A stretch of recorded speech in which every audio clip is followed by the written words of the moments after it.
Jim Jordan exposed Joe Biden like never before. Joe Biden broke the law.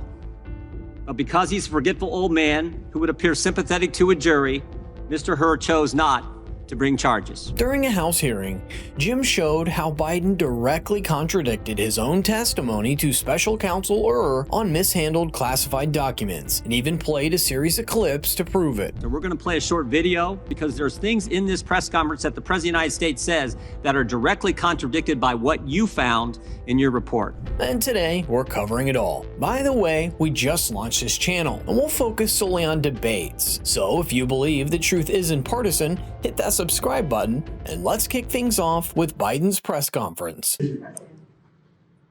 Let me say a few things before I take questions. As you know, the special counsel released his findings today about their look into my handling of classified documents. President Biden, something the special counsel said in his report is that one of the reasons you were not charged is because, in his description, you are a well-meaning elderly man with a poor memory. I'm well-meaning, and I'm an elderly man, and I know what the hell I'm doing. I've been president, and I put this country back on its feet. I don't need his recommendation. That's How totally bad is your memory, and can you continue as president? My memory is so bad, I let you speak. That's Do you feel your memory has gotten worse, Mr. President? My memory is not good. My memory is fine. My memory, take a look at what I've done since I become president. None of you thought I could pass any of the things I got passed. How'd that happen? You know, I guess I just forgot what was going on.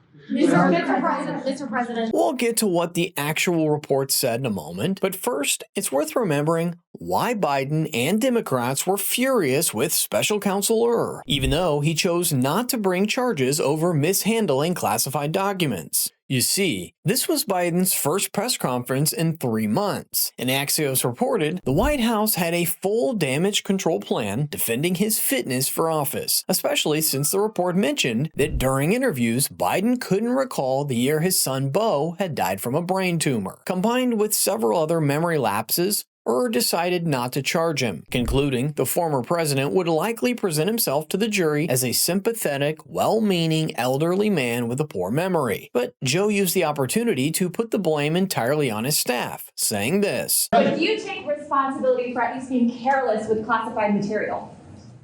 I take responsibility for not having seen exactly what my staff was doing. It goes in and points out. Things that appeared in my garage, things that came out of my home, things that were moved not by me, but my staff. I did not share classified information. I did not share it. With your ghostwriter? With my ghostwriter, I did not. Guarantee you did not. But the special counsel said in the report he did not say that. Okay. He did not say that. But Mr. President, Let me answer your question. The fact of the matter is, what I didn't want repeated, I didn't want him to know, and I didn't read it to him, was I had written a long memorandum to President Obama why we should not be in Afghanistan. And I was of multiple pages. And so what I was referring to, I said classified. I should have said should be private because it was a contact between the president and the vice president as to what was going on.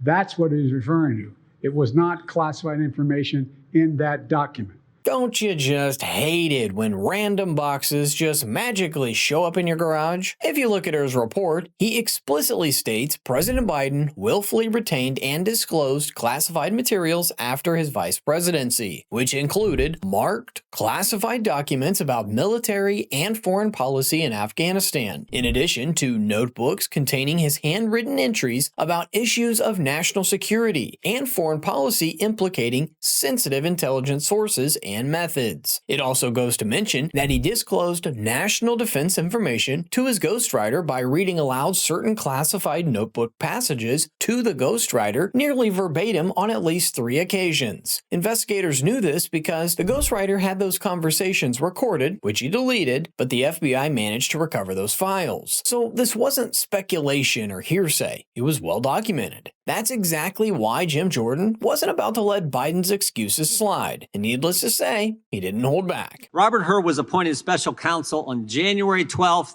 2023. He had a fundamental question to address.